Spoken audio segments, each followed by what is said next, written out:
Also with us is Ms. Darina Carville, Comptroller and Auditor General for Northern Ireland, Ms. Claire Kane, Director for the Northern Ireland Audit Office, Mr. Roger McCance, Audit Manager, Northern Ireland Audit Office, Mr. Kyle Bingham, Assembly Support Officer for the Northern Ireland Audit Office, Mr. Damien Prenter, Senior Auditor for the Northern Ireland Audit Office, and Ms. Nikita White, Auditor for the Northern Ireland Audit Office. And can also take this opportunity to welcome Stuart Stevenson from the TOA, who's in the gallery. Stuart, you're very welcome to join us, as is all of those with us. Professor O'Neill, very welcome to the Public Accounts Committee. We're very excited about this session. We want to thank you for taking the time to be with us today on this all-important issue. If you could start by outlining your role as the mental health champion and brief the committee before we go to some questions. Thank you. So, as Mental Health Champion, the office is funded through all of the government departments. They all pay a little amount towards the budget for my office. So I work with all of the government departments, highlighting the priorities in relation to mental health and wellbeing, suicide prevention, resilience across the whole population. The first 3 years, there was a lot of very intense work with health and education and justice, although I did meet most of the other departments at the same time. And one of my key roles in the first year was developing a 10-year mental health strategy. Prior to taking up this role, I'd been working for over 20 years as a Professor of Mental Health Sciences at Ulster University, and during that time I conducted research into mental health and suicide in this population, and we had called for a 10-year mental health strategy, and one of the pieces that I did was a review of all the work that had been done around mental health and mental health reform. So I've been asking for this strategy and also for reform in education and a programme for mental health and education. And as I say, those two actions were achieved. It was a framework for education we developed in the first year, and also then a mental health strategy. So the other aspects of my role are around public communication, which includes media work and doing public work like this, where I advise government publicly, and then also campaigns where we focus on the evidence base for well-being. So that's a summary of what I've been up to in the last few years. But it all comes from an academic perspective, looking at an evidence base, and that's why I've got my research officer, Dr. Nicole Bond, who's working in that area and has that expertise as well. That's very appreciated. Thank you very much. And the members have a number of questions that they would like to put to you, which we appreciate you taking the time to answer.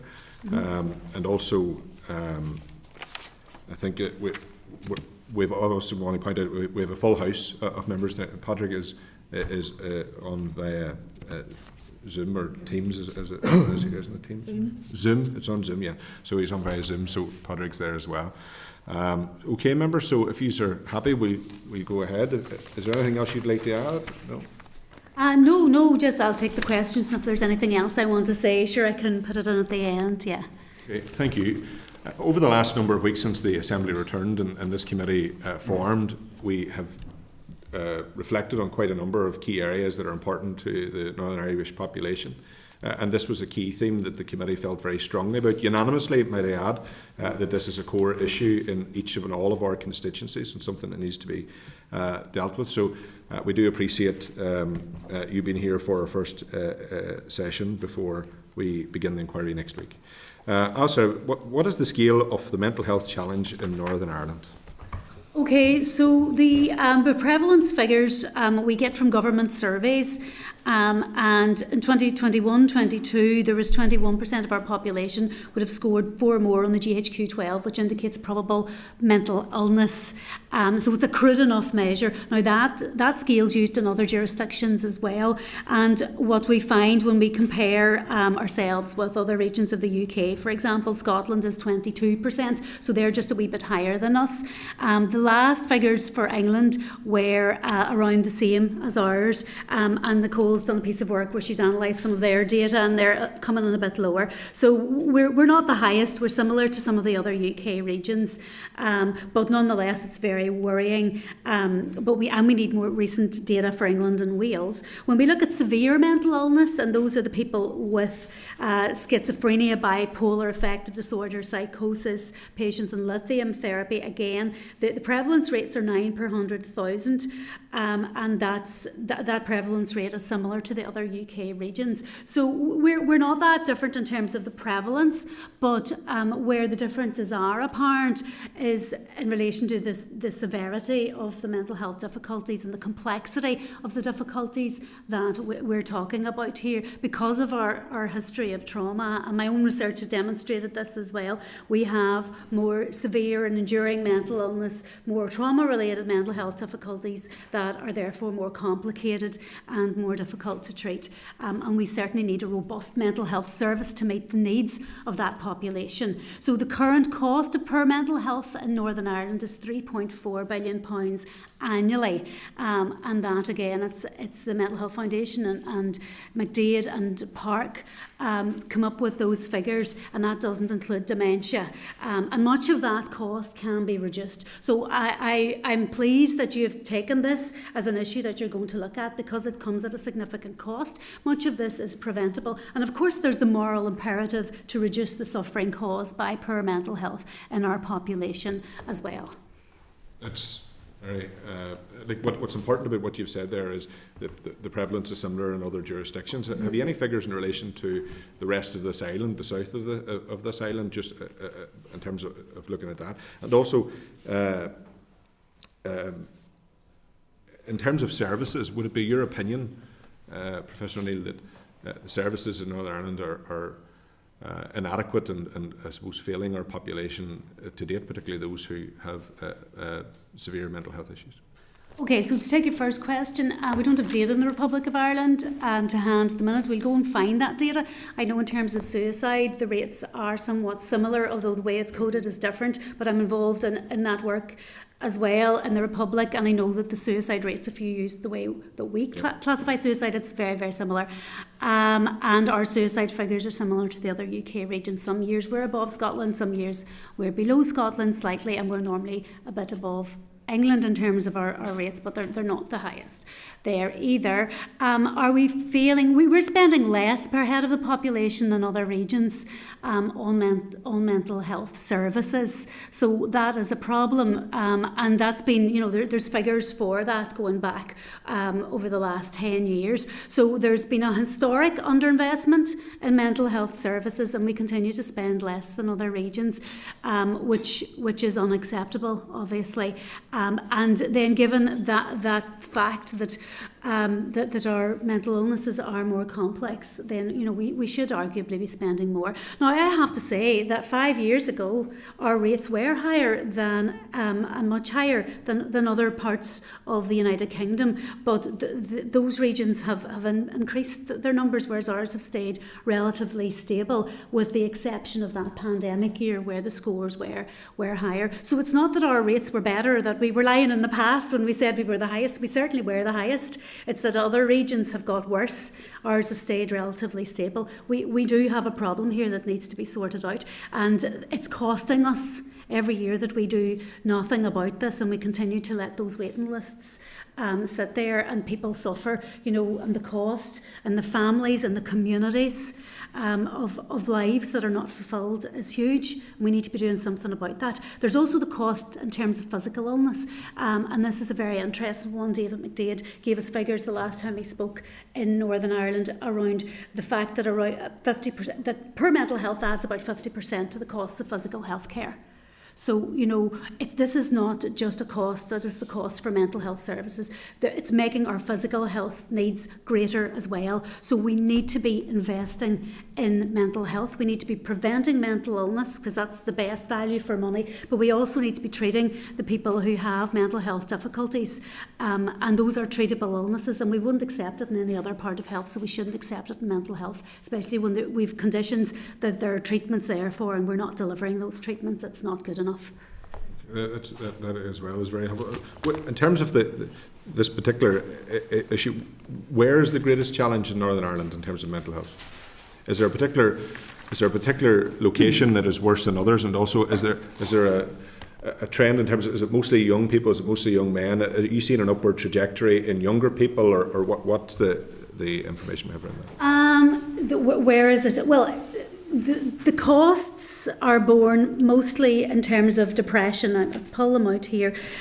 So most of that cost is for depression. A lot of the cost is actually borne by the carers of people who are unable to work because they're caring. I think it's over 30%, 36% or something of those costs are carers. So you've got a lot of costs that come with the common mental illness. Obviously, the severe and enduring mental illness, the schizophrenia, psychosis, bipolar, people requiring hospitalisation, again, that's very, very costly. So you've lower numbers, but it's very, very expensive to treat those individuals. And again, with early intervention and psychosis, there's strong evidence that will make a huge difference, and that will save you further down the line. So the costs are borne by, in terms of suicide, of course, it's 3/4 males, around a quarter female, but actually there's more women than men would be screening positive for depression on our population surveys. So it depends where you look, but certainly again the evidence shows us that 50% of those cases of mental illness, there'll be evidence of that by the time that person's 14 years of age, and certainly it goes up to 75% by the mid-20s. So whenever you're thinking about preventing mental illness or getting in early and giving the person the best chance, you would direct your money towards those younger age groups in there. And we know, especially in the early years, the first 3 or 4 years of life, very, very important, the attachments, the relationships and families there, and adversities in that period are very predictive of the development of mental illness throughout the lifespan. Childhood adversities, ACEs, we sometimes call them ACEs, and trauma in that period leads to mental illness later in life. But we can identify the symptoms by the age of 14. So you can see why education is such an important setting to be doing this work, to be identifying people who have the early signs of poor mental health and getting them the treatments that they need. Okay, thank you. I'm going to go to members. Does anyone want to follow up on what I've said there, or we're happy enough to move on? Sure. Dave? Just a brief one in relation to the figure identified that total referrals remained around 1/5 below pre-pandemic levels. Mm-hmm. What's your take on why that remains the case? Does it represent a ticking time bomb there in terms of people not coming forward? Is there potential that people aren't coming forward because there's just so much of a waiting list, people aren't confident they're going to get help? Very, very difficult to know. We don't know. We don't have the data on that. Maybe it is that people have come forward and now people are talking more about their mental health and are disclosing poor mental health, so they're on those lists, or they may have lost faith in the system and may not be coming forward. I don't have the answer to that. We'll go and have a look at it, and we'll come back to you if there's any data that we can find that helps understand why. And it may be just that the need isn't as great as it was. If more people come forward, it does plateau eventually. But that doesn't mean we need to start treating all the people that are on the waiting lists right now. That's fundamental. Thanks, David. Just before I go on to my question, is it possible that outside sort of charities are carrying a lot of that rather than the professional health service, if you like? Is that the non-statutory? Yeah. So you're saying people are going to the community and voluntary sector or the private sector? And there is evidence that that's happening. And as I say, the mental health strategy has the vision for the single regional mental health service that includes the C&V sector, where you have data across all, so you would have that data.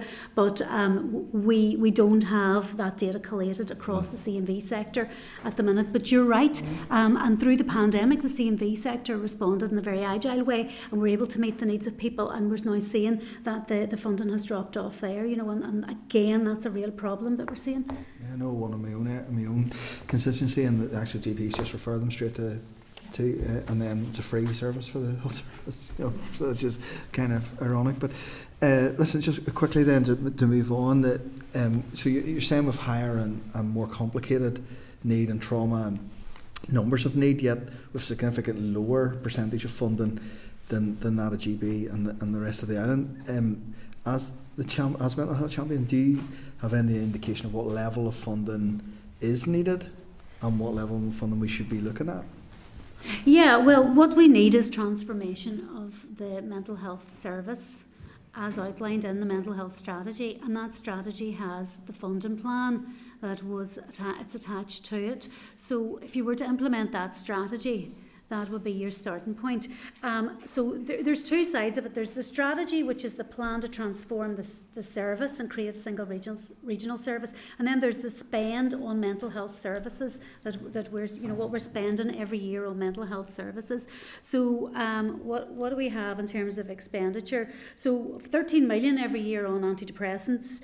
Total expenditure for mental health is 359 million, and it's 6.8% of the overall health and social care expenditure. You look at other regions, and other estimates would tell you that should be around 10%, 11%, you know, depending on how you calculate this. So at the minute, it's 6.8% of the overall health budget is spent on mental health. So you could estimate very crudely that needs to go up to about 10%. But then, you know, you've got to look at the overall budget and say, well, is that budget accurate there as well? Equally with CAMHS, with children and young people, the idea is that would be 10% of your mental health budget.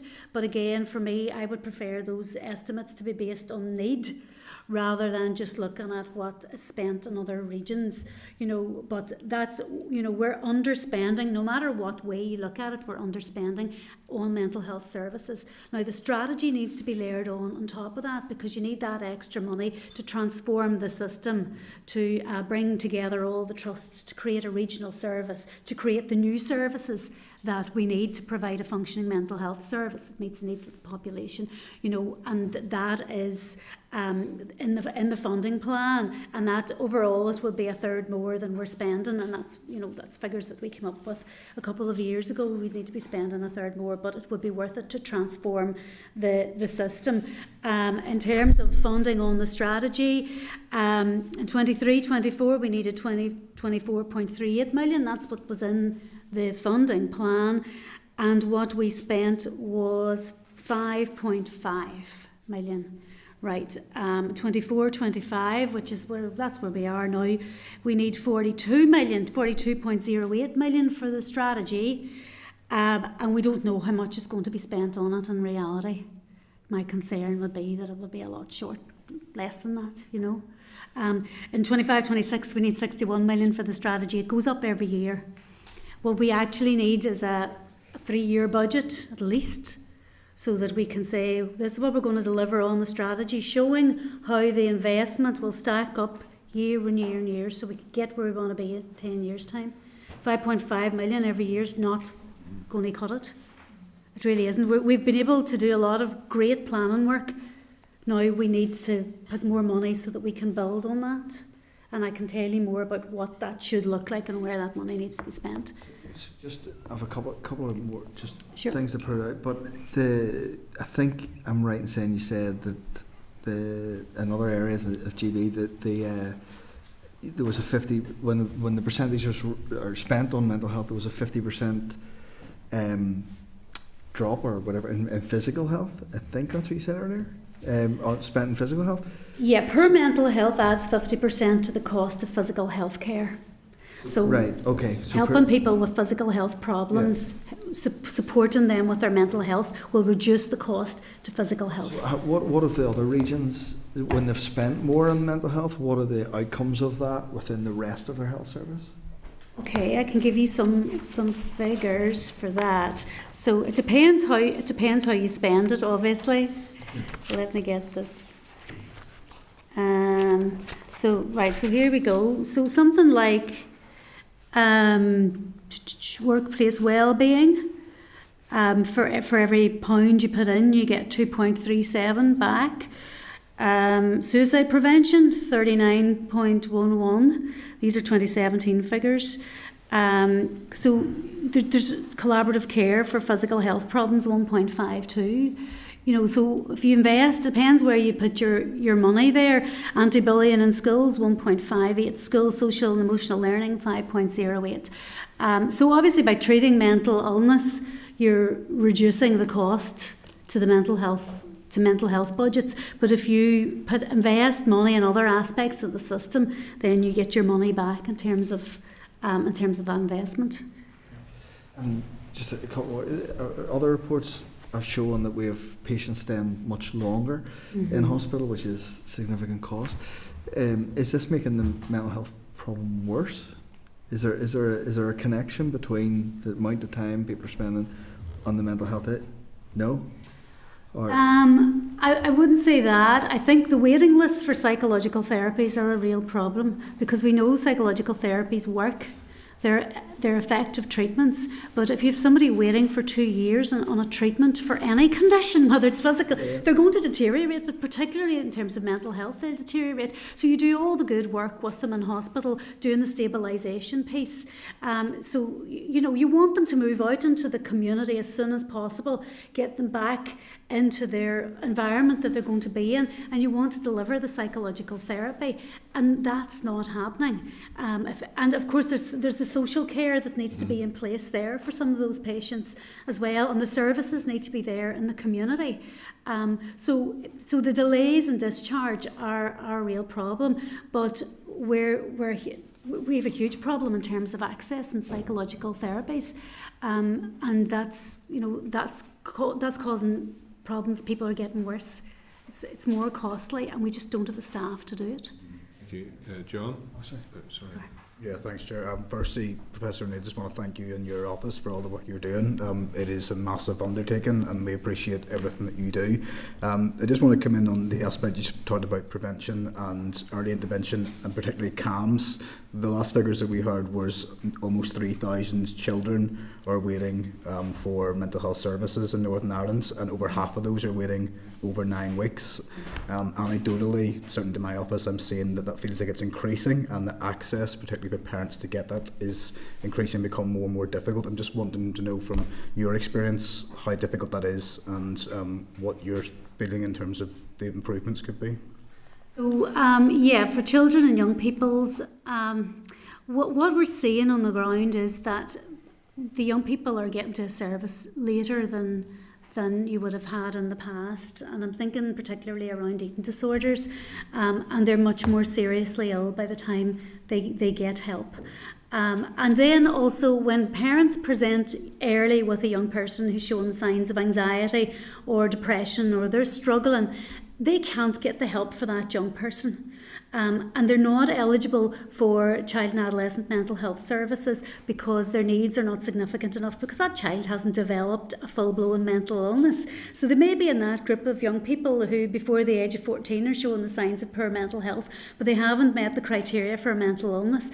And it's almost as if that earlier intervention, if you were looking at a step care model, it would be steps 1 and 2, that the services aren't there. And that's why we need to have the joined up working with education. We need to have new posts like the clinical associate psychologist posts. You know, these are posts that are being developed right now, but we need to make sure that we have psychological wellbeing practitioners, CAPs working there to do the early intervention work. We need the therapy hubs to be operational, the multidisciplinary teams to work well, so that young people who are showing the signs of poor mental health can get treatment earlier.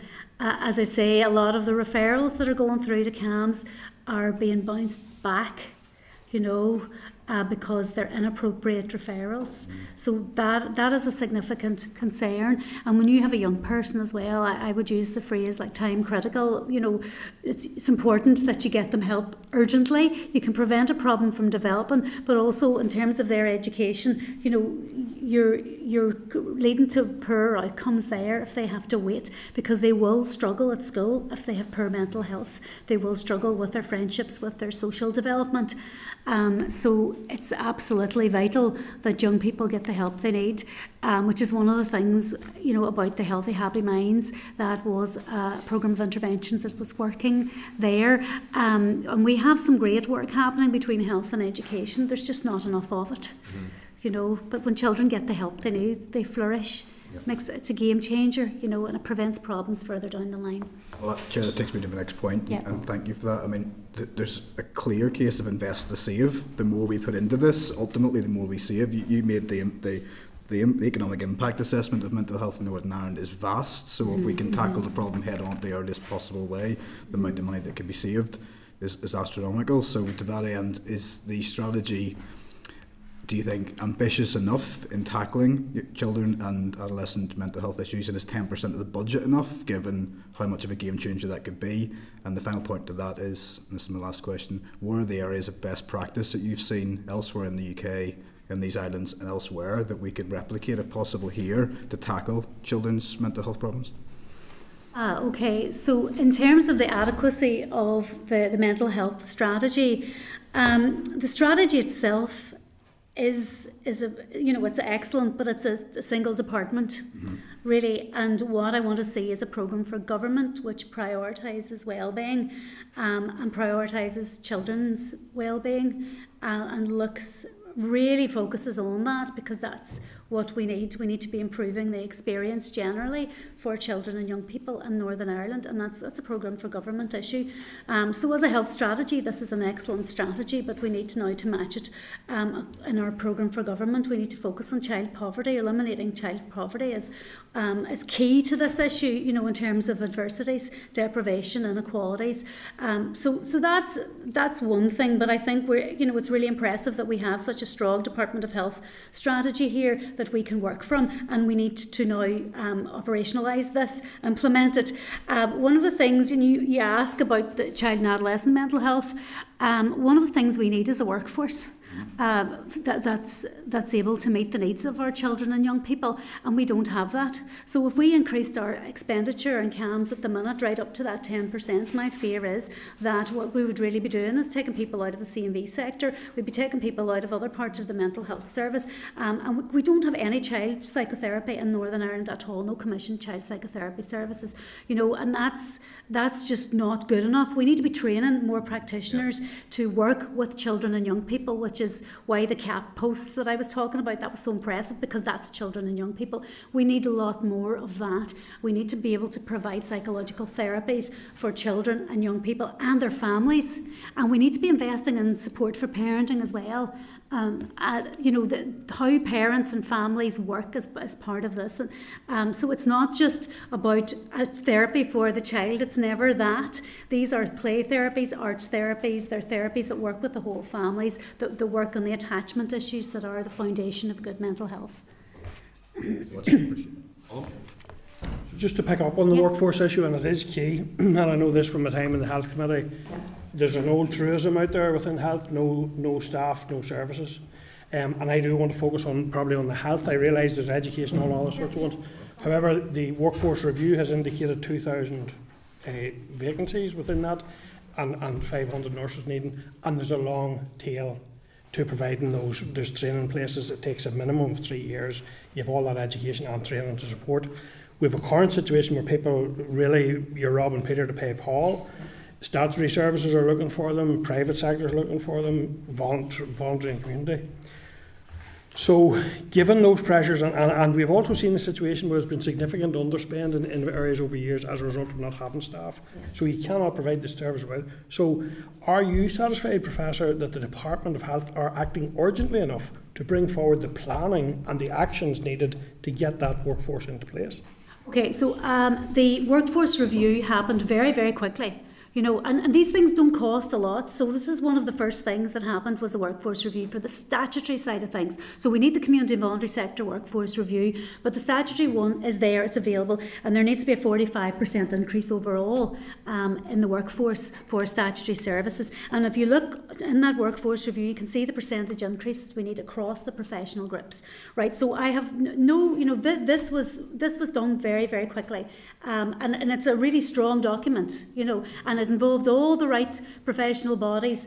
Now we need an implementation plan for this, but what we need is the commissioning of training places. This will become out of date in a few years' time. So it's so important and vital that we move now to do the next stage of this, which is the implementation plan and the commissioning of training places. And what I'm saying also is that we need a lead psychological officer or a chief psychologist or someone whose job it is to scope out the psychological therapies or the non-pharmaceutical interventions, to look at who we have out there who's able to work in the mental health service to deliver these sorts of therapies, psychologists, counsellors, PWPs, CAP, the whole, so who's out there and where can we get them in and how quickly can we respond to meet the needs in terms of psychological therapies, because that's where the gaps are. When we're talking about long waiting lists, it's not a waiting list for antidepressants, it's not a waiting list for medication, it's a waiting list for therapy. It's a waiting list for counselling or psychotherapy, and that's what people want. Now, I'm not saying that everybody needs psychotherapy, and not everybody does, and there are other really effective treatments, but you know, people are waiting far too long to get anything that's not a medication, and that again is a huge, huge problem. But my question really is the department doing enough currently to make sure that starts to happen? To lift it off, understanding the problem and move it into addressing the problem. So we have a strategic reform board coming up where I will see the implementation, the plans really for the strategy for the next year. I think they've done all they can last year with the budget and everything and the instability that we've had. But now we have more clarity around budgets. We should be moving more quickly. So come back to me in a month or 6 weeks and I'll be able to tell you what the implementation plan is for this coming year. Because for me, it needs to be workforce training places and having somebody in that job that you can go to them and say, right, what's happening with our psychologists? What about the psychiatry vacancies? You know, vacancies across the system there, 25% vacancies in psychiatry. So we need that person in place and we need to get moving. But it's very early days. So I can't say they're not doing enough, Colin, basically is what I'm saying. But, you know, I'll be able to tell you in a few months' time. Okay, thank you. Colin Cahill. Thanks, Chair, and Siobhan, you're very welcome, and Nicole. And you're very glowing there about the strategy, so I want to stick to the strategy.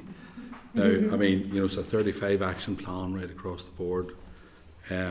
Obviously comes at a massive cost, which is unaffordable to the department at the minute. So my question to you is, as mental health champion, do you think this strategy, bearing in mind the answers you've given so far about workforce, do you think this strategy is deliverable?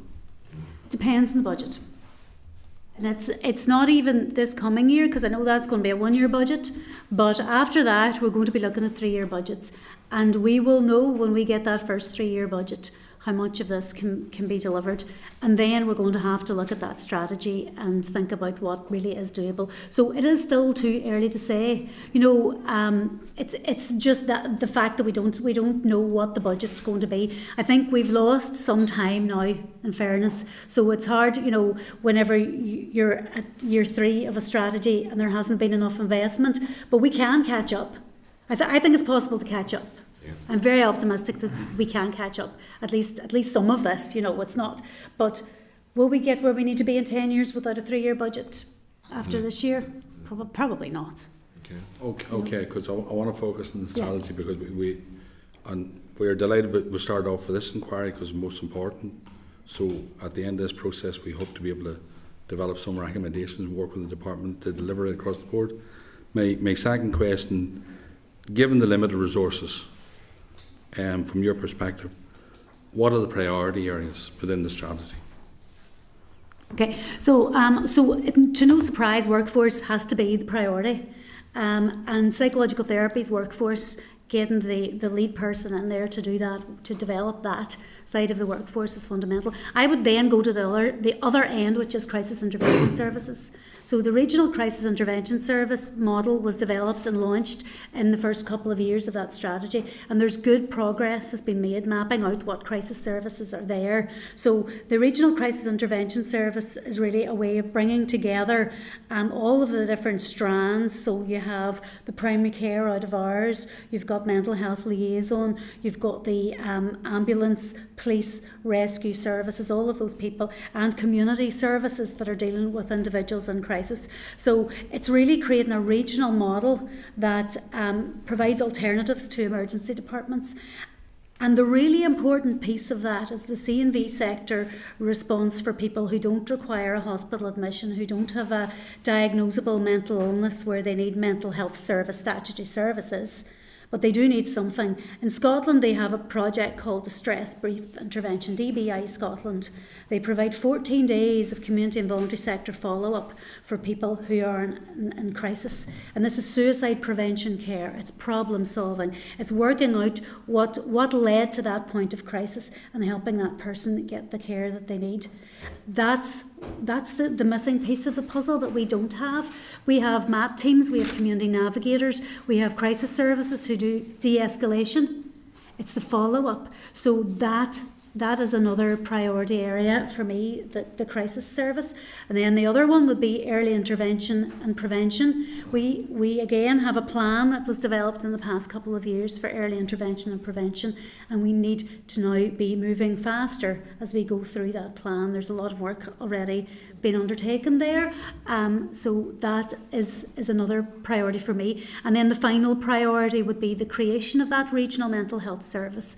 Again, we have the groundwork, we have a model. We now need to work with the C&V sector to make sure that they are part of the service. The head of the mental health service has been appointed. We need to get the head of the service to provide that regional collaborative boards to set up that regional structure. You know, so that's fundamental. None of these things, if you note, are going to cost a lot, and we won't need the full amount that's in the funding plan for those priority actions. So if we could get the full amount, then I would be saying, let's do more of that. But if you look at those 4/5 actions, depending on how you lay them out, that would be the best way to spend the money that we have, so we would get the best benefit and help the most people and save ourselves money down the line. Okay, and just final question, Chair, in terms of the strategy, 3 years in, 7 to go, where are we on the scale? We haven't spent what we needed to spend, you know, so we're not as far forward as we should be, but we have some impressive plans. We have a regional outcomes framework. People are asking me data and outcomes. We have a framework that's good to go, that will work really well, measuring people's experiences of services and the outcomes, and how services are performing. We have the workforce review, we have the regional crisis intervention service. I think we're doing really well given the context, but we need to be people aren't feeling the difference in the ground, and that's what's worrying me. We need more people on the ground delivering services and delivering those therapies. And that's what's worrying us as well, so to be honest. Yeah, and that's what I hope that you can help with. Thank you, Chair. Thank you, Professor Neil. Tom? Thank you for being with us today. Accessing services and obtaining treatment is one of the huge barriers that's facing mental health patients today. As mental health champion, what are you hearing from these people, the service or the users? What are you hearing about their experiences regarding these barriers, and in what areas of service do you see particular problems that needs to be addressed? That's a great question, because this part of my job is to engage with people on the ground, and they come to me all the time and they're saying the help isn't there and they're having difficulty navigating services. So even as a starting point, a lot of people will be trying to access services by going to their GP, and remember, primary care deals with a lot of this as well. So getting the GP appointments can be a difficulty, and then a referral to adult mental health services or child and adolescent mental health services, the waiting list then to be seen can be excessive. So it's long waiting times, and then they are assessed and they're told that either their needs are too complex, so they may have an addiction or be a substance user, and then they find that the services aren't suitable for their needs for that reason, or they may be neurodivergent or suspected to have ADHD. And there's no way in some of our trusts of having that diagnosed. So that's a problem. There's literally no service for that, or they're sent to a service that's inadequate, or someone with an eating disorder is sent to a hospital and they're admitted to a hospital and they don't get any sort of psychological care. It's purely physical care. So it depends on what you're talking about. And then we have people, when they get to the stage of getting services, they're saying, well, you have mild depression, really, we're not the service for you. So they go back then into the community and voluntary sector, or they approach a C&V sector organisation themselves and they find they're on another waiting list, or they attempt to go private and then they're looking through lists from professional bodies and thinking, how much is this going to cost? Or they simply ask for a prescription, something to settle them, from the GP, and that's the option that they choose. So it is literally all over the place. Some people receive excellent care, I have to say that, and those cases rarely make the news, because they don't complain.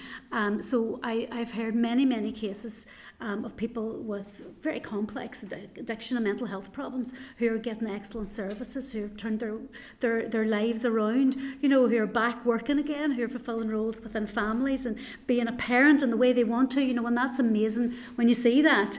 And there are many cases, and I go out and visit the different services and I hear about the work that they're doing and the care that they're providing, but just getting to the point where you can get the service that provides the treatment that you need can be a real difficulty.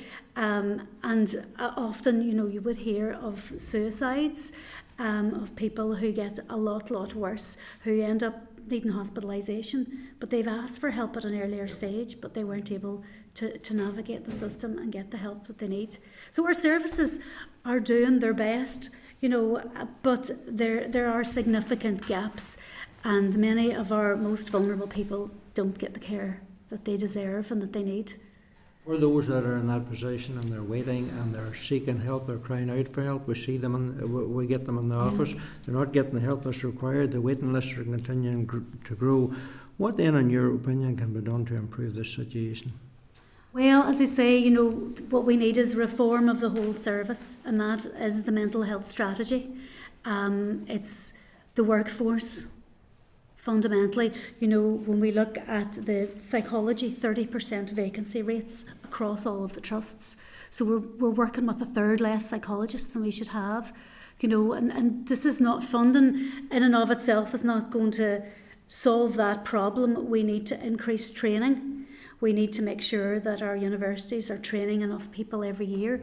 We have 500 plus psychology graduates every single year, and yet I think we have around 21 places, 250 applicants for every place. The situation with psychiatry, 16.4% vacant or unfilled consultant posts, more than double than you would have in the United Kingdom, 7%. So the vacancies are a difficulty. Training is a problem. It is a problem. So when I say the strategy, I don't mean setting up a new service per se, although we need new services too, but I mean working from the ground up, setting the structures. We have the plans, now we need the structures, the training places, the people on the ground to deliver the care. So the strategy is where it's at, but we just need more money for the services as well, but really the strategy is the solution as I see it. And people with lived experience have worked, they've put energy into the strategy. They've given time, they've given themselves to it as well. So we owe it to them to do it right. I think this is an important area, and I think most MLAs in this building would say that their constituents, Professor O'Neill, are saying that the obstacle that they are facing is, yes, there's issues with treatment generally, but I mean accessing the actual service. We often say, there's help out there, just ask. Yeah. But when they go looking for the help, the criticism is that the help is not there. They cannot find the door. And A&E is not the right place for people that are in that vulnerable state that needs that help and assistance. Would you agree with that? It is for some of them. If someone has injured themselves or they've attempted suicide and they need a medical assessment, or they need an assessment if they're showing signs of psychosis, they do need to go to an emergency department or another safe place where they can get that assessment, that psychiatry assessment. So if someone needs a hospital admission, then the emergency department is the right place for them. But there's so many people that are outside of that who are in crisis, and that's where the regional crisis intervention service comes into play, because it does provide those alternatives. Now, in in many parts of Northern Ireland, there are alternatives there. There's the multi-agency triage teams. There's community navigators who work in the emergency departments who help people find the right sources of help. There's community crisis services. There's Lifeline, which would be the suicide prevention helpline, 0808 808 8000. So, you know, there's all of those other services, and it's really important that people do present so that we can get them the help that they need, especially if they're in suicidal crisis, because that's a death that can be prevented. So we need that whole regional crisis intervention service, including the C&V sector follow-up, the problem solving bit, the 14 days, starting the morning after.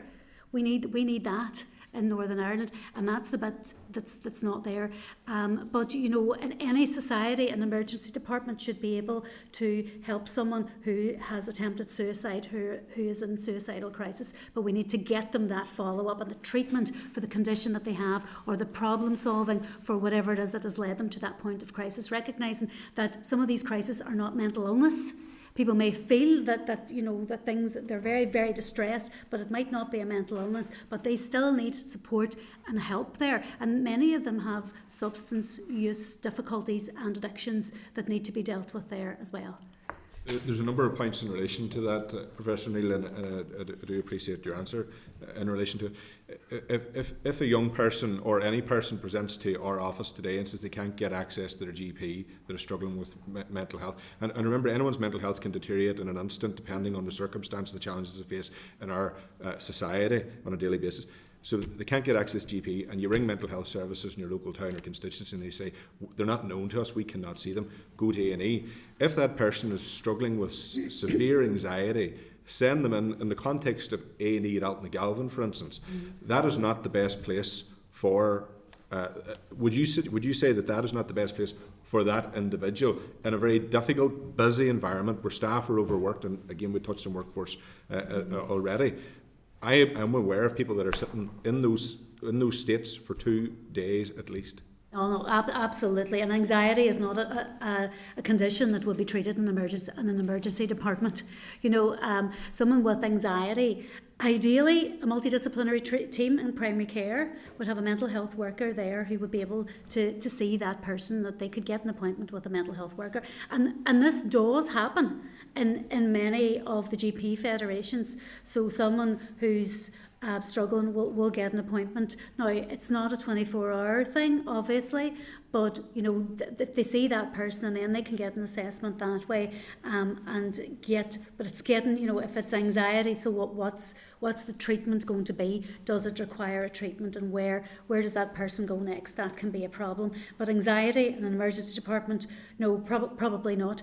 But significant distress, hearing voices, you know, those sorts of things, yes. Suicide attempt, yes. So it's good that you made that differentiation. And I just want to probe about that, because this is very important, because this is something we're hearing about on a daily basis. If someone that's in that very fragile state of mind is presented to A&E on a Saturday, because they've nowhere else to go really, and they're sat in a waiting room surrounded by a huge number of people that may be intoxicated, people that are severely ill, people with dementia and all the rest, and it's adding, I've been told, to their situation, making it worse. Often they don't remain in A&E because the waiting times are so significant at that stage. What way do you see we resolve that? Is A&E really the most appropriate? If there is no physical injury, is it really the most appropriate place to send those people in that very vulnerable state at that time? No, I would agree with you. It's not, and actually, it can lead to an escalation in anxiety, because it's an anxiety-provoking environment. It can also lead to hopelessness. This is where I go, well, there's nothing for me, and this idea, I've asked for help, I've done all the stuff that you've told me to do, it's okay not to be okay, I've asked for help, and now this is what I get. That makes it, you know, so it makes it worse, arguably, for some of those individuals. It's not the right place to go, and that regional crisis intervention service model provides an alternative. or an alternative to get them out of A&E very quickly somewhere else, or ideally that they don't go to A&E at all, that they can ring an agency like Lifeline, or if they're in touch with the ambulance service, that they can either be brought somewhere else, and that's where we're talking about the C&V sector services. And as I say, there are those alternatives. There's also the cafe model, the high street cafe model, the wellbeing cafe, crisis cafes operate again, the sort of a place where people can come when they're in a state of distress or crisis, or when they feel that they need support. And ideally that's, it's identifying the signs that something's about to escalate and getting the support early. And those models operate in various parts of Northern Ireland really, really effectively, and they're staffed by clinicians and professionals who really know what they're doing there and can help people. But we need that across all Northern Ireland, which is why this regional crisis intervention service that I keep banging on is why it's so important, and the work has been done there, and there's other places that are using this and evaluations from other places that we can use to say, well, this is how it works and why it works, and that it does work well. So that's what I'm advocating for. We have the solution for some of this, yes. Okay, thank you. Cathal, briefly. Just quickly on this, Chair, was interesting. When you keep talking about the workforce, tell me this: how do we retain the people we have on? Secondly, how do we encourage or incentivise people to come into the sector? Because we're all here day and daily. So, just your views on that, please. So by retaining, the staff that I have engaged with, and there have been so many, they're there because they want to be there. They could, go into the private sector. They can find jobs elsewhere, majority of them. So they're there because they want to be. They want to help people. So retaining them is about giving them the hope that we will change the system, that we will make things better. They know the strategy's there, but often they just don't believe that anything can happen.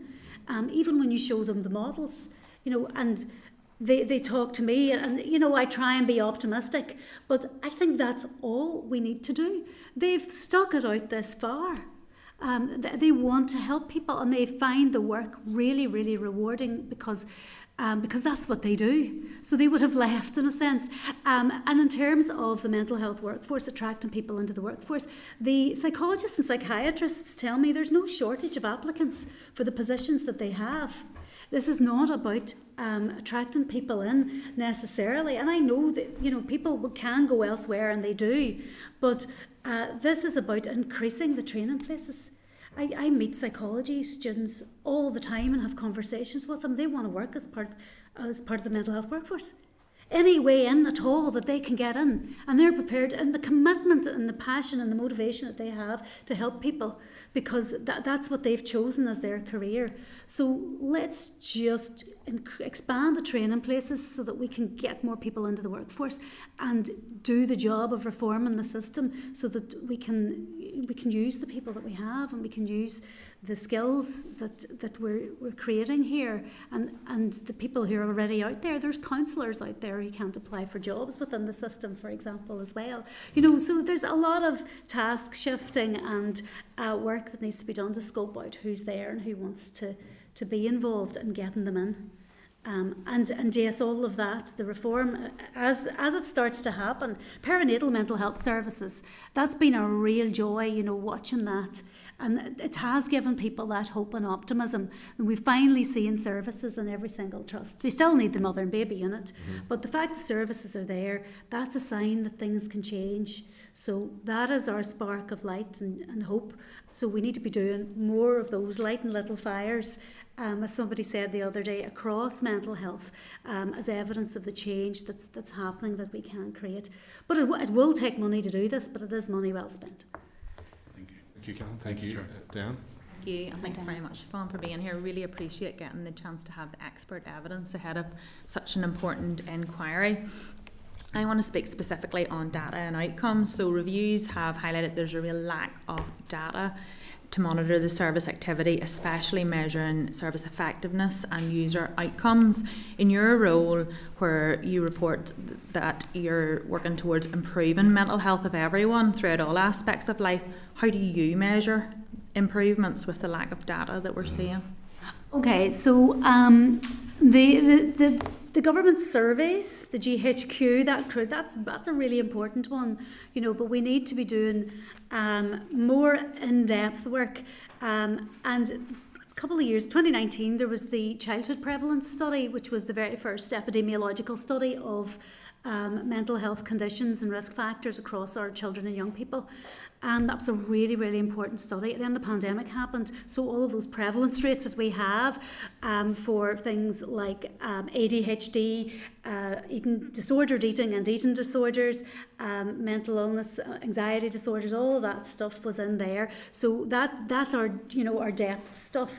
What got me into this work was in 2005 when we did the Northern Ireland Study of Health and Stress, where we looked at the prevalence of trauma and depression and psychoses and all of those. So we need more of those prevalence studies, those epidemiological studies, and the government surveys are very useful. In terms of getting data from Department of Health, the difficulty that we have is that we have the trusts and they're all collecting data, and their definitions are different.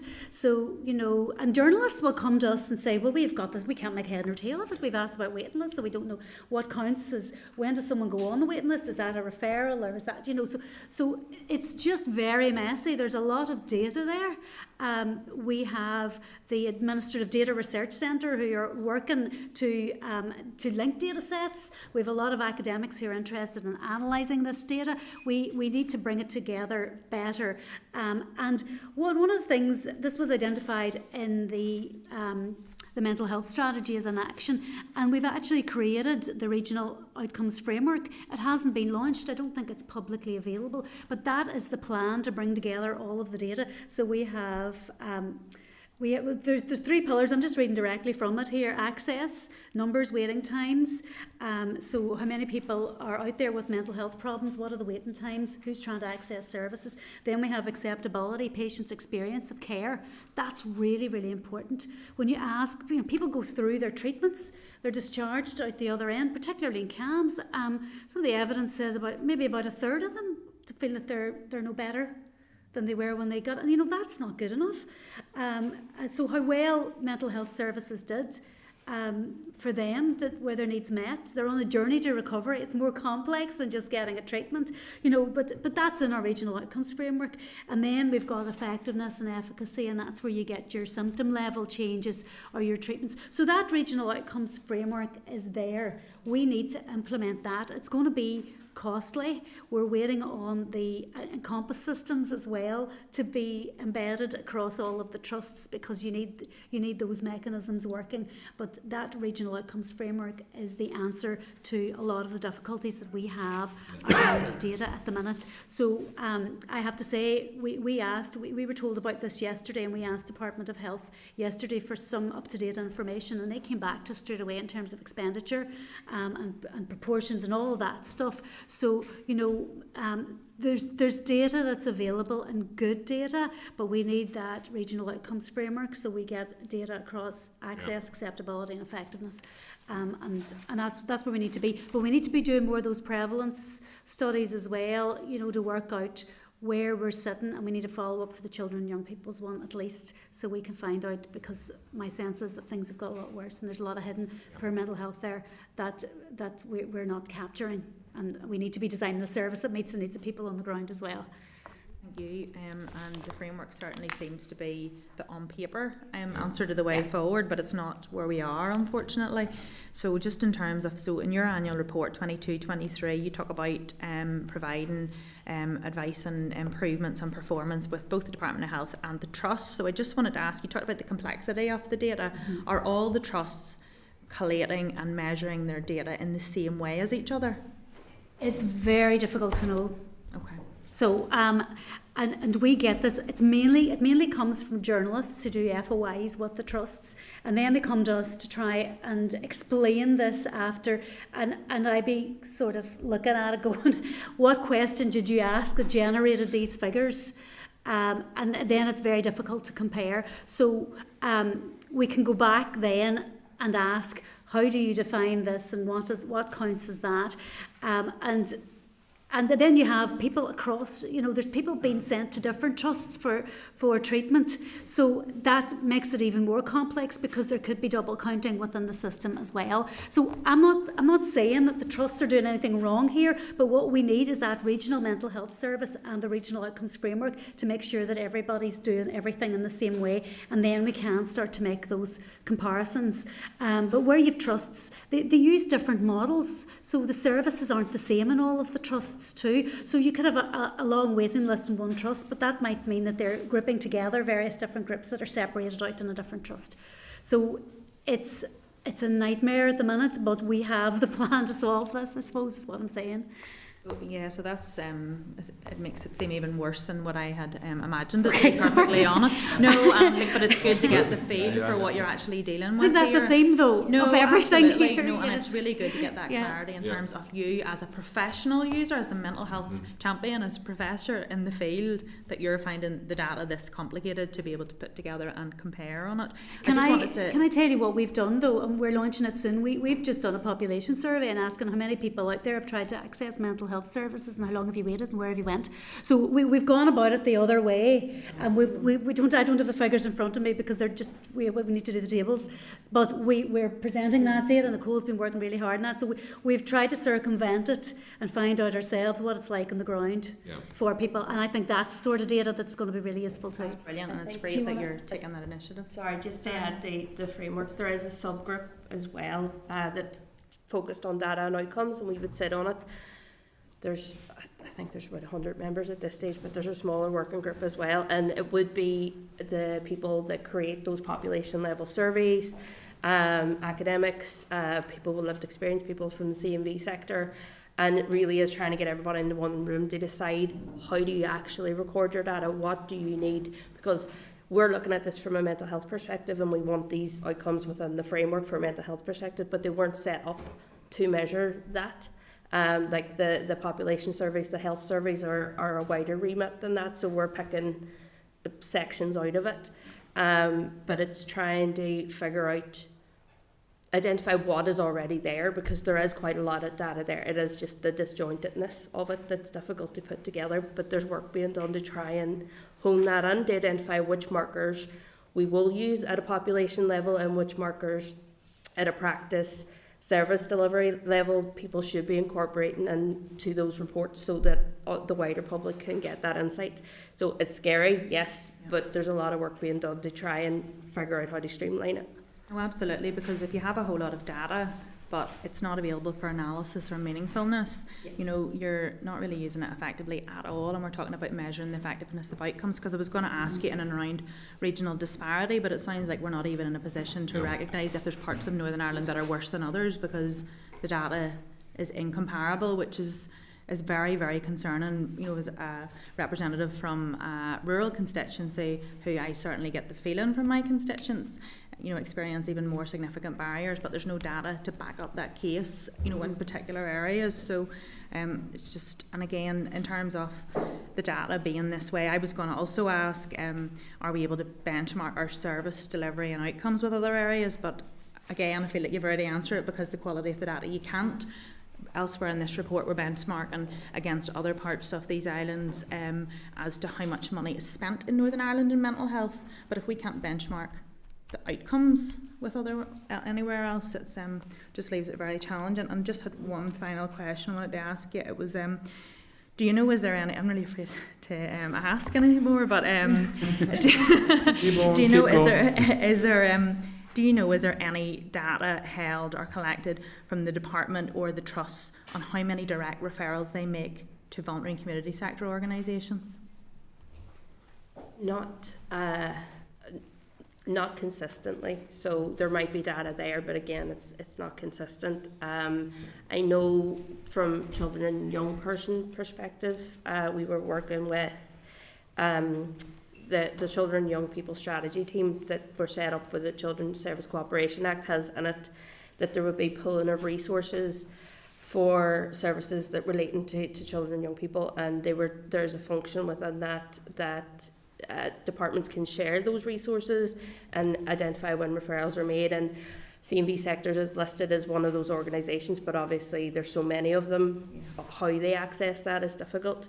They were working on a piece to see if that function's ever been used and how it would be used. Like, we know how much of the services are commissioned, and there's kind of core funding that would go onto it, but as one of the other members here highlighted, some of the trusts are using the CMV sector resources because they're quite strong in certain areas, and they know that they'll be seen quicker and that they'll get that more place-based support. So really, it's not consistent. We don't have a way forward, but it is part of the plan to map where those resources are. No, absolutely, because and then again, particularly in rural areas, I know when we faced the cliff edge last year, the trust have literally nowhere else to refer these patients to in certain parts of Northern Ireland other than the voluntary community sector. So, you know, there's thousands of people sitting on that cliff edge, so it's important to capture it. But thank you very, very much for your evidence today. I really appreciate it. It's really important. I think Diane's questions point to a very real problem in terms of mental health services generally, because if we haven't got data to measure the level of the problem, how can we help find a solution? And why is the data so poor, Professor O'Neill, in your opinion? And in this day and age where we collate everything and analyse everything, why specifically around mental health services is the data so poor? I think, as Nicole said, it wasn't designed, the data collection systems in each of the trusts weren't designed to provide the sort of evidence that we're looking for. And the surveys haven't been commissioned. There's government surveys that will give us the general level of need, but we don't have enough of those prevalence surveys, the population surveys, to go into detail about how many people out there have the various different conditions. So we need to be doing a lot more. We need to be investing in research as well. And we need to create that single regional mental health service and implement the regional outcomes framework. But if they're in a regional model, the data would be collected in a consistent way using the same definitions, and the data would be available, and Encompass would allow that to happen. But the trusts working in isolation, essentially setting up their own systems, capturing data to meet their needs, data that's helpful for them and helps them understand what they're doing. That's the legacy that we're dealing with here, but we have the plan to change this. And that as well, it's not unique to here. The Office of National Statistics met with us, was it a few months ago? There was a review on how mental health information was collected in England and Scotland and Wales, and they have different dashboards and things, but a lot of work preceded that to look at what administrative data already existed and how you could glean that information off different systems that already exist that were set up for different purposes. We're just grappling with the same thing here. It's not about having to create a whole new system or a whole new recording system, but how do we take what we already know and funnel that into our mental health outcomes so that it feeds both. Okay, thank you. Colin, briefly, and then we'll go to Padraig. It's on this data situation, and you've just touched on it there, and it's where I wanted to pick you up, Professor, is on the Encompass system. So and we know it's been developed at huge cost, potentially 300 million. It's now being trialled in the South Eastern Trust at this point in time. My question is, will that include mental health data that we can use? And if yes, will that help? And how soon? If not, is that a terrible mistake that we need to rectify very quickly in terms of Encompass? So looking at the regional outcomes framework here, the implementation of EPIC IT system under Encompass does provide the opportunity to do this. I'm not across what's happening on the ground with Encompass. I met with them in the early stages of, the first few weeks and months this is happening. We need to be able to do this. So they received that message loud and clear, but a lot of it was already designed at that stage. So that's something we will go and check and find out. Maybe I'm very naively assuming that obviously that would be the case. It must. So we will check it. We will certainly check that. It should, though. And the department will be here next week. And that's something they'll be able to answer as well, because they're across the whole system, We hope. Padraig? Hi Siobhan and Nicole. Just checking firstly, can you hear me okay? Yeah, loud and clear. Great. Well, look, firstly, thank you. We're obviously doing a huge body of work through the Mental Health Party Group, and that's around early interventions. So that's a topic, unsurprisingly, I suppose I want to touch on. you've both already done a huge body of work on it, but I'm keen just for two specific questions really. First one is, do you think that at the minute the Department of Health are putting enough priority on prevention services? Prevention services, so interventions at an earlier stage. Yeah, it's a difficult one. I know that statutory mental health services would mainly deal with the step 3 and step 4. So we're talking moderate, severe end of things, and the community and voluntary sector would. But that's the community and voluntary sector work across the whole of the steps. But in terms of the C&V sector, the investment, a lot of the funding has dried up. So they would be delivering a lot of that preventative work, and the funding streams have run out. Department of Health will tell you that the 1-year funding is the barrier there. So where you don't have the 3-year budget, you can't provide 3-year funding for the C&V sector organisations. We did have the Mental Health Fund. Again, the money has run out. Though that fund was about providing interventions to address the impact of the pandemic on mental health. So that money was a one-off pot of money. But unfortunately, many C&V sector organisations have been relying on that for their survival. And now that money has stopped. So we do have a problem, and I think in terms of investment in the community and voluntary sector, there is an issue there. There's a finite pot of money, and the higher level, the more severe mental illness, the statutory services is very costly as well, and that's sucking up a lot of the money. But we do need to be doing the earlier intervention. The work that's happening in schools is very, very impressive. We just need to make sure that it is in all schools. There's emotional wellbeing teams in schools, professionals in schools now, from Department of Health, health professionals working with schools to create that all-school approach to wellbeing and to work out what unique things are needed in each school, to make things better there. So that's an example of good practice, and there's lots of work happening in communities through those community structures as well that we don't hear enough about, So, but I'm concerned about the C&V sector funding, in terms of your question, Padraig. Yeah, thanks, Siobhan. I mean, definitely the point you've touched on in schools and having, while schools will do their own thing and I suppose have different programs that they run. I think what we've clearly found through the Mental Health All Party Group is that there needs to be a baseline and I suppose a bare minimum of exactly what schools need to do and what they need to do, and that because some schools are really leading the way. I think all schools are trying their best in difficult circumstances, but we need to establish a baseline for what schools need to do. Second question was just around how you measure that. So early intervention, obviously something that I think I don't want to speak for other members, but I think there is agreement across the room that it's vital. One of the things about it, but is how do we measure that? I mean, how do we measure it firstly in the short term? In the longer term, obviously, you're going to see health outcomes over 10, 15, 20 years. But in the short term, how do we make sure that that's accountable? Do we use certain models? If we are using it through schools, how do we measure that? Because one of the things that obviously we look at it in this committee is to make sure that we're doing things as best as we can as we go along, rather than getting to an end stage and finding that something worked or didn't work. So I'm very keen that we go through that process and actually evaluate as we go along. I'm really keen to hear your thoughts and any suggestions on how we measure that, both quantitatively and qualitatively as we go along. Well, my view would be that we need, and the paediatricians are saying this as well, we need child health records from birth right through, I would say right up to, if you're going to catch 50% of them by the age of 14, we need to be measuring this regularly as we go. We need to be looking at the whole child.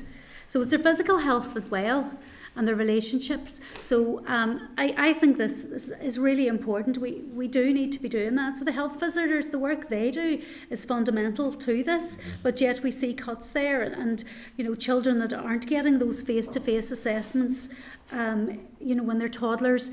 That work is really important, and there are key things you can be looking for across childhood And we do it well in the first 3 years, having gone through this as a mummy myself, the data is collected, there is that sort of oversight, but it does fall off, and there's opportunities within the education system to do this. And to do it well, so we should be measuring child health outcomes at intervals, and so that we can intervene early. And we should also be vigilant in schools for signs of problems and get that link between education and health. And I think those links are being developed, and that's really good.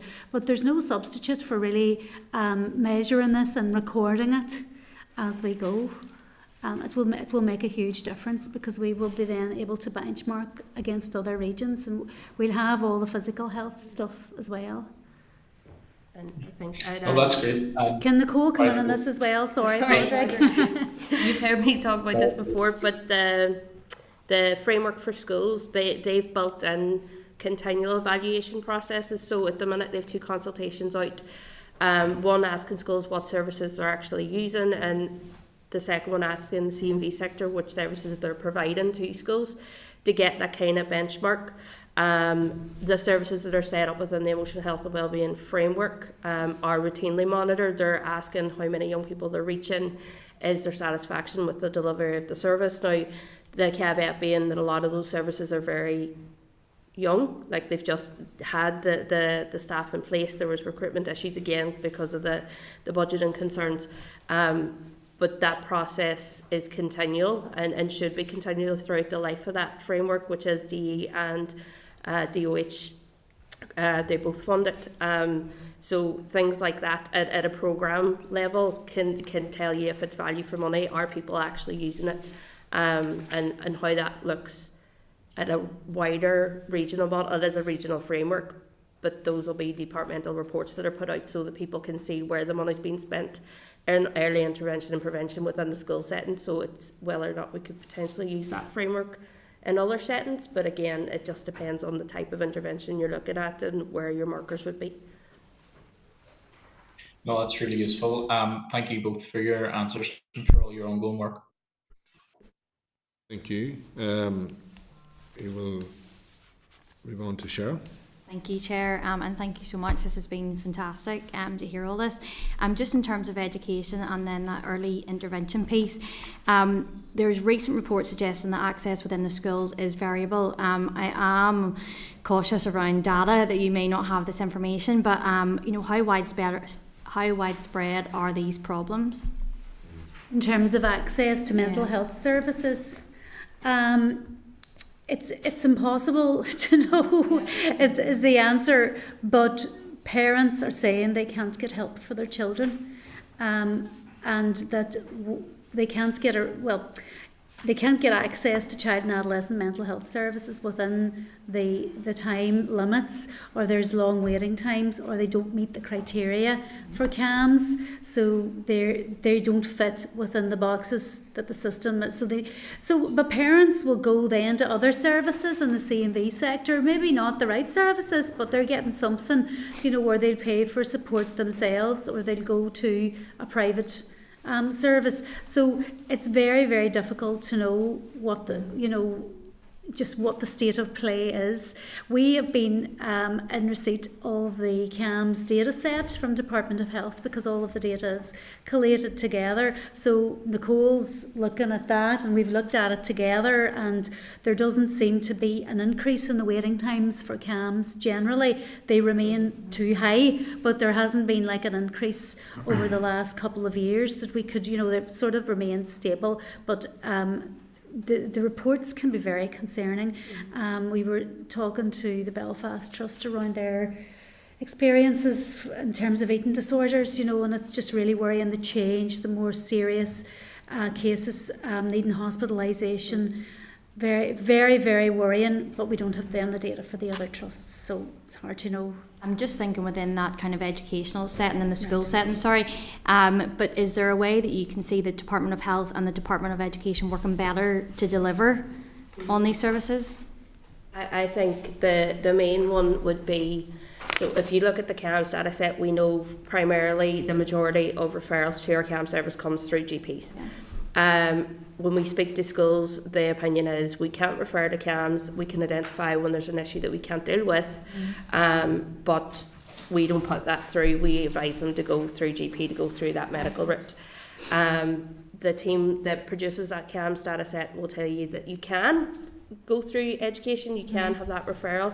I don't know if you've ever seen a referral to our CAMHS service. It'd be quite time intensive, and obviously our teachers are under a lot of stress and have a lot of demands on their time. So it's figuring out a process where they can communicate better. And I know the Wellbeing in Schools team having that link with our Department of Health, with health professionals on the ground and the campus, that those conversations can happen more fluently. So if it is a case that it's an issue that a young person has, that they are definitely in crisis, that they're experiencing distress, CAMHS might tell you that it's not at a level that they should be intervening, it's not at a clinical level.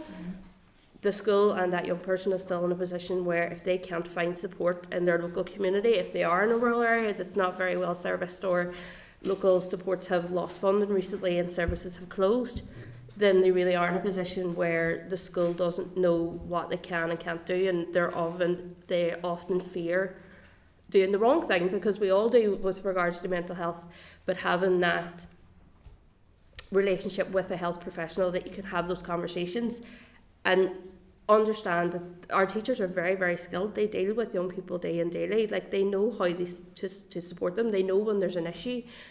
But when it comes to mental health and anything health related, they just need that assurance from a health professional that their approach is okay, that you can support that child in their education environment until such times as a service does become available, or if it is clinical care, that's clearly identified early on and they're not left in this grey area where, as professionals, they don't understand if they've done enough and fear that they haven't. So it's the relationship between how they work, but there is movement in that, and it's very positive. Where it works, it really works well. No, appreciate that. At one of the education committees, you've done a fantastic presentation and report, and you just highlighted around SEN provision and support.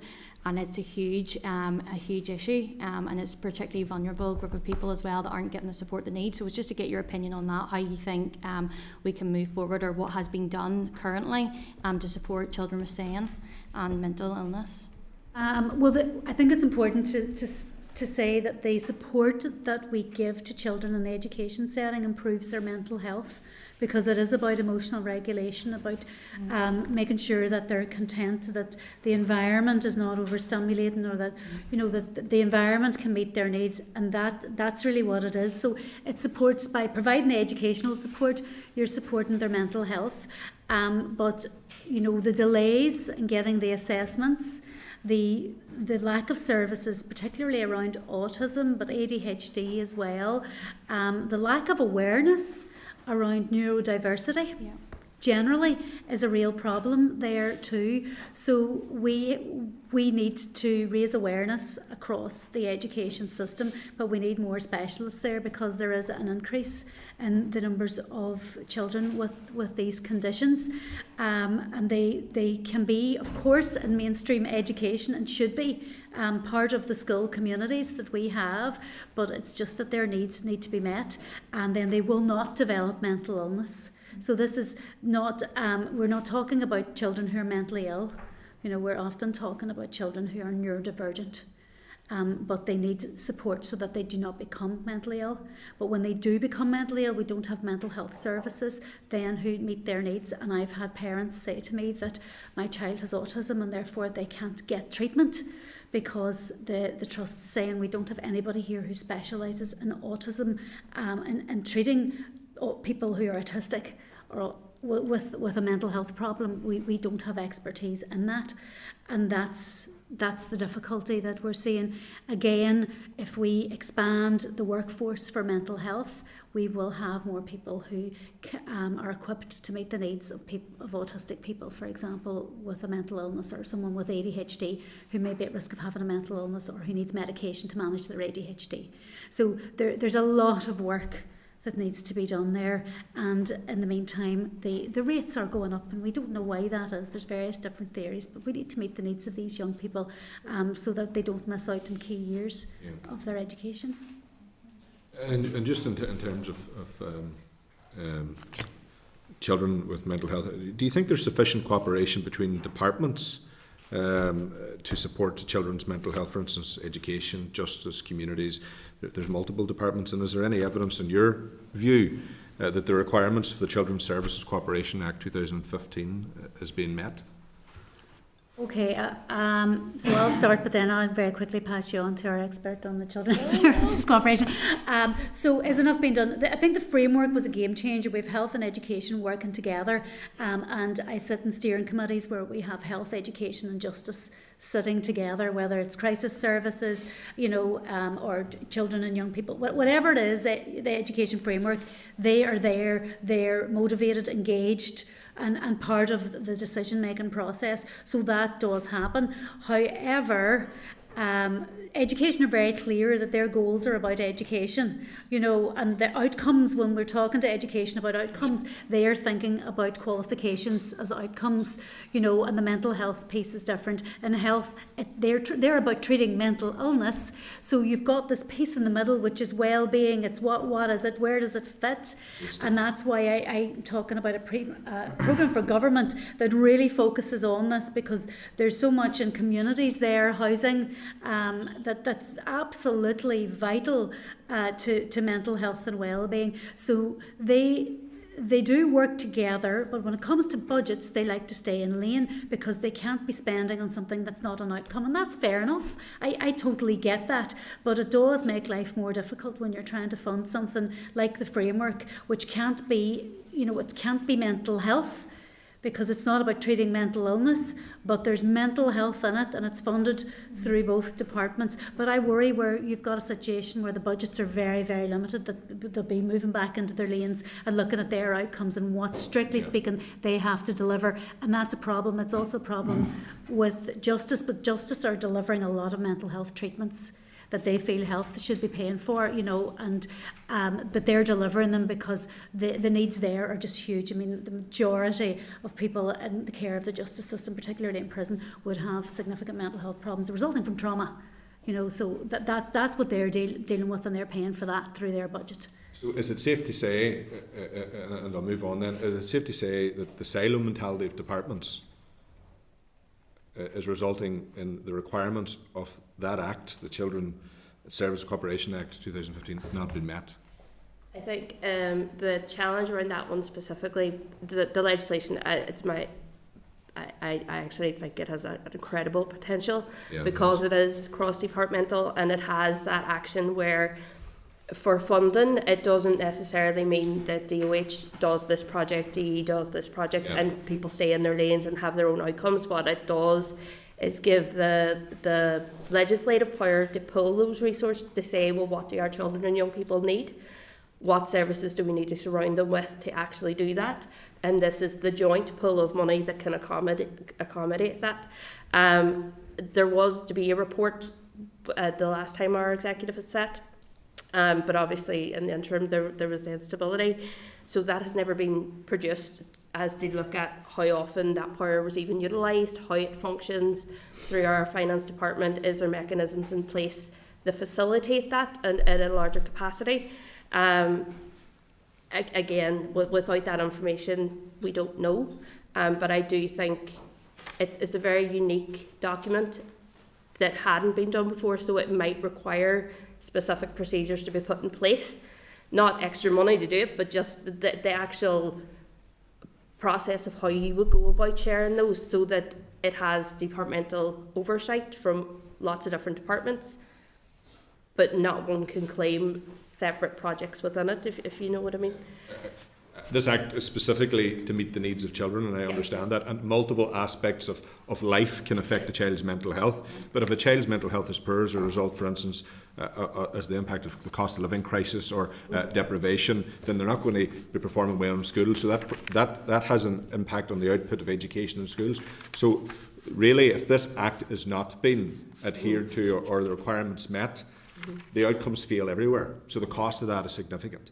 And that's the point that I would make. I would note that the Department of Health in their budget plan, it's the first time that I've ever seen it. Now, I've only been in the position for a number of years, so it may have been there before, where they have a detail in it that budgets might change if there's any demands on it from the Children's Service Cooperation Act and that pooling of resources. So the acknowledgement is there that it can be used. I'm just not sure to what level it has already been. Okay, no, that's helpful. Thank you. We'll go to Colin, then we'll go to John. I think Cheryl. Is it? Yeah, I got you, Cheryl. I don't know. Our work here is nearly done.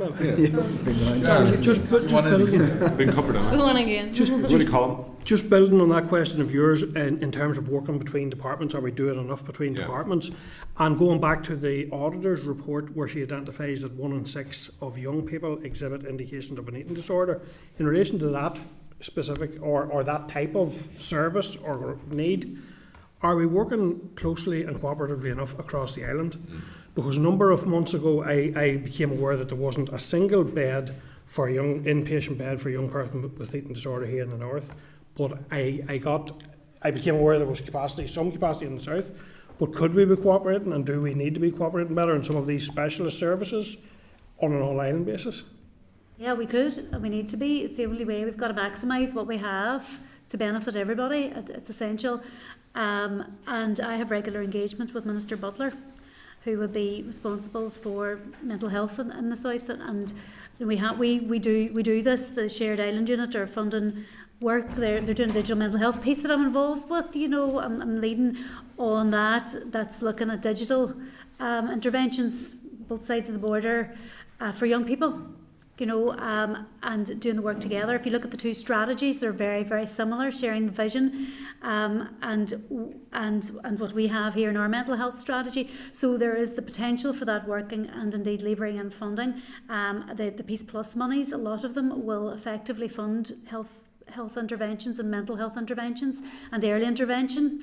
And again, I sit on the monitoring committee for that, and I've advised in terms of the direction of those projects. So yes, we're doing it. We need to do a lot more of it. We need to work smarter here to make sure that we have the services, particularly for conditions where you've got that low prevalence and you need the specialist services. But in terms of eating disorders, it's very good for the person to be located close to their family. The Maudsley model is the model that we should be implementing, and that is first of all about nutrition. You stabilise the person's nutrition, and that means that they will maybe require a hospital bed. That's not an eating disorder unit, but just to get their weight back up again. But it's so important that you work with the families, so you wouldn't want people travelling too far for those inpatient services.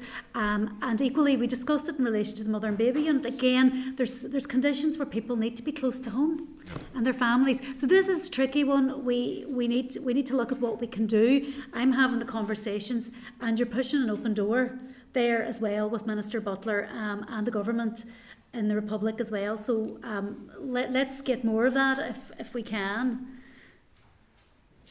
Okay. Members, is there any other questions that you should like to raise? It'd be useful, Chair. You've been extremely patient. We really do appreciate you being here and for taking our questions. Is there anything else that we haven't raised with you that you would like to maybe raise with us? Well, no. The only thing I'm looking at is when I said the psychiatry vacancies are actually worse. So I had 16.4%. The true consultant vacancy rate is 24.6%. So that includes locum and vacant consultant posts. We'll send you some of this data, but it's just 16.4% there as an underestimate. In psychology, it's a 30% vacancy. That's what we're dealing with, I think that's the only thing I wanted to clarify. There's been a lot there. Happy to take questions as you go through your inquiry. Other things will come up, and you may want to ask our perspective on that, and we can go off and give you a view, as well. So please feel free to do that. We think it's really important that you're doing this work, and really happy and keen to be involved in shaping this too. You think we're in a mental health crisis? I don't use the word crisis because I think that creates more hopelessness and a sense of distress. When you look at the proportions, they're similar to other regions. Things have gotten worse in the past number of years in those other regions as well. But we have significant unmet need, and the cost of it, 3.4 billion annually, and this is preventable costs. I mean, preventable suffering. Suicides are preventable. We have 200 deaths every year. It's costing us 1.5 million. We're putting 10 million into our suicide prevention strategy. You know, that's just not good enough. So whilst I don't use the word crisis, it's just appalling that we're still in this situation. We've been talking about it for so long. I've been talking about it for so long as an academic. And we have the plan, but we're not implementing it. And that's just such a shame. And my worry is that this plan, that people have invested themselves, people with mental illness who've had like significant suffering and trauma in their lives have come and helped us develop this. Yes. C&V sector services have worked, they've taken time out, unpaid, to develop this. And it's not been implemented fast enough because we can't spend the money. We know we're going to get it back. There's very few other areas where I can see the very clear economic argument. When I listen to the radio and people are talking about spending and this and that, you know, the economic argument for this is really, really strong, but we're not doing it. So that's the bit, you know, and with our children, we can't buy this time back. So, you know, we need to be doing this, and we will get it back. You will see the difference in our economy. You will see the difference. Dan, briefly. Yeah, thank you. And just you had referred a number of times to the Regional Outcomes Framework for Northern Ireland. Is that a published document? I would just like to have a copy of it to hand, whether it comes from yourself or the Department of Health. I think it would be good to get it. I got my copy because I'm part of the group that developed it. So I don't know if it's been finalised, if it's been signed off. I'm working from the last draft. You know, I mean, that group has produced this. But of course, these things need to be scrutinised by a minister and signed off, and I don't know if that has happened just yet. But if it has, we'll send it to you. We'll keep a note of that, and I can update you then on implementation as well. We'll ask this question again, but that's the document that I got, was the last version of it. So thank you. Thank you. Can I ask the CNAG? Have you any questions for Professor O'Neill? No. Okay. Thank you. Professor O'Neill, that was an extremely powerful contribution and a really deep insight into a lot of the challenges that our society face. And I think this is a hugely important inquiry that we're about to partake in. This evidence session today will have informed members on the very real reality, but also, which I found really fascinating from yourself, is the real focus that the solutions are there, and that this Assembly and the departments need to take them up and implement them in the interest of people. So we do appreciate that very much. The TOA, have any comments? Thanks, Chair. Just a couple of brief observations. I suppose from a finance perspective, I think it's been a really helpful session, and commend the witnesses for that, and the committee as well. I think from a financial perspective, there's a huge amount of energy and effort going in at the moment. The members of the Finance Committee will be aware in terms of the work on the 24/5 budget, but also the longer term sustainability piece. And I think the Audit Office report and the witnesses' comments today have provided, you know, very clear evidence to help make a compelling argument in regards to funding in terms of need. So I think that's been really helpful as well. I also know the comments in terms of multi-year budgets, which also I think is very helpful from a DOF perspective. In many regards, it's outside our control, but I think it's a very important point to make, the importance of delivering on strategies. So that's not lost on us. I think the very impassioned comments around the potential savings, we cannot lose track of that as well, given the issue around sustainability. I think Invest to Save was a comment Mr. Sure used earlier, and this fits exactly into that agenda. So I think that's important takeaway for Department of Finance as well.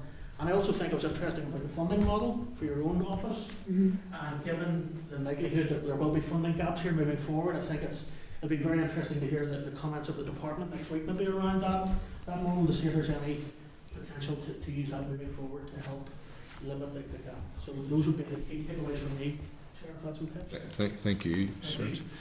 And thanks again. Is there anything you'd want to respond to? Are you happy? No, I mean, the 13 million in antidepressants, that's the cost of it as well. that can be reduced. People are saying they want psychological therapies, they want therapies, they want counselling, they want alternative interventions. You know, the research is there to show that there are other models, that these are treatable illnesses, so we need to be doing the work. Thank you very much, and also thank you for the important role that you play as a very powerful voice and advocate for all of those out there that battle every day and are seeking that help and support. And it is important from this committee that we do reassure the public that the help is out there. It's just about finding the right route and getting that support as well. And also thanks to you, Nicole. We do appreciate you both being here. This has been very informative, extremely helpful, and has set us in a very solid foundation for the inquiry, which will begin next week. This is a huge issue for all of the people and families right across Northern Ireland. They'll be very happy to see this inquiry begin, and we'll look forward to the outcome and the publication of the report on the 20th of June, which is what we're aiming for. So thank you again, Professor O'Neill, and thank you, Nicola White, for being with us. Okay.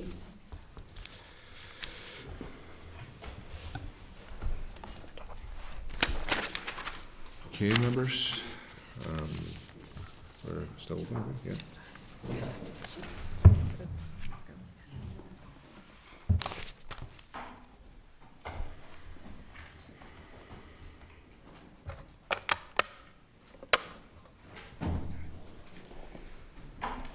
Members will be moving into closed session for the remainder of the agenda, but I'm sure everyone will agree that was extremely helpful, very, very powerful.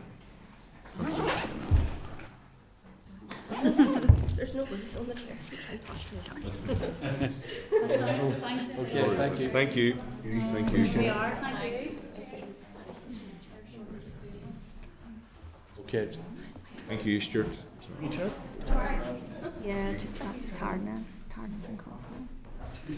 I need to go and be 15 minutes. I might just leave. Okay, members, we'll be moving into closed session when the team. Committee Room 21. Sound.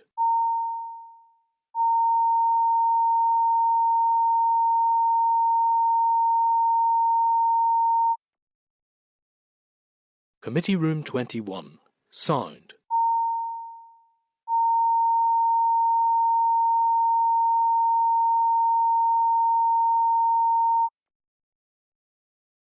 Committee Room 21. Sound.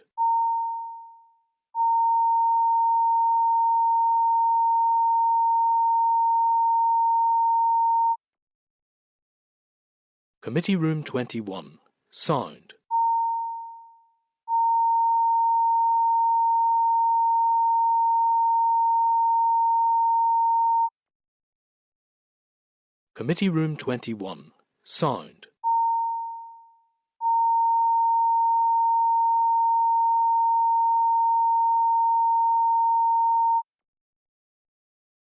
Committee Room 21.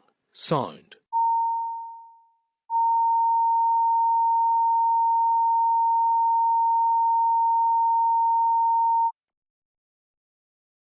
Committee Room 21. Sound.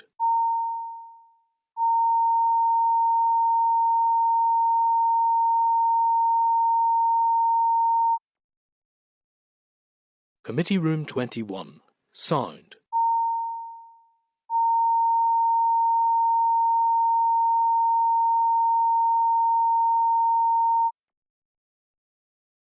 Committee Room 21. Sound.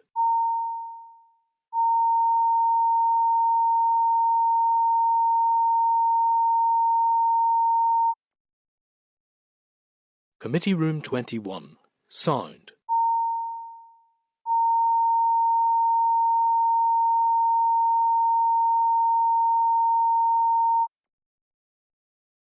Committee Room 21. Sound.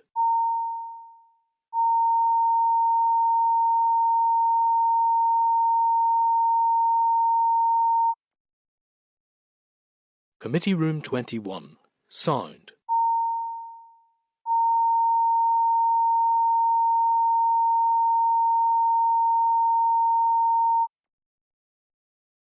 Committee Room 21. Sound.